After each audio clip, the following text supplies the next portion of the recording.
الذين يذكرون الله قياما وقعودا وعلى جنوبهم ويتفكرون في خلق السماوات والأرض যেই সমস্ত মানুষগুলো দুনিয়ার জমিনে ঈমান আনার পরে আমি আল্লাহর হুকুমগুলো মানার পরে ওই সমস্ত মানুষগুলো দাঁড়ানো অবস্থায়, বসা অবস্থায়, শায়িত অবস্থায় একমাত্র আমি আল্লাহর ইবাদতে মশগুল হয়ে যায়, আমি আল্লাহর জিকির করে, আমি আল্লাহকে নিয়ে চিন্তা করে, গবেষণা করে, ওয়াতাফাক্কারুনা ফি খালকিস সামাওয়াতি ওয়াল আরদ, এবং জমিনকে নিয়ে চিন্তা করে, আসমানকে নিয়ে চিন্তা করে।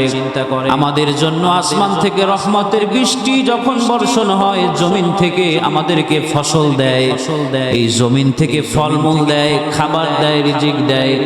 এই সব কিছু নিয়ে যদি বান্দা চিন্তা করতে পারে, গবেষণা করতে পারে, তাফসীর ইবনে কাসিরের মধ্যে লিখছেন এই চিন্তা ফিকির যদি কোনো মানুষ করতে পারে, রব্বানা মা খালাকতা হাযা বাতিলান সুবহানাকা ফাকিনা আযাবান নার।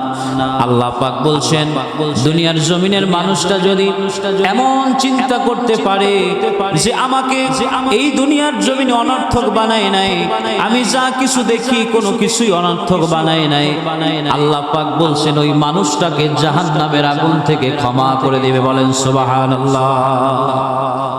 কি করবে? শুধু চিন্তা করবে আমাকে আল্লাহ পাক দুনিয়া অনর্থক বানিয়ে ছেড়ে দেন নাই, একটা দায়িত্ব আমাকে দিয়েছে। কি দায়িত্ব দিয়েছে? ওয়ামা খালাকতুল জিন্না ওয়াল ইনসা ইল্লা লিয়াবুদুন।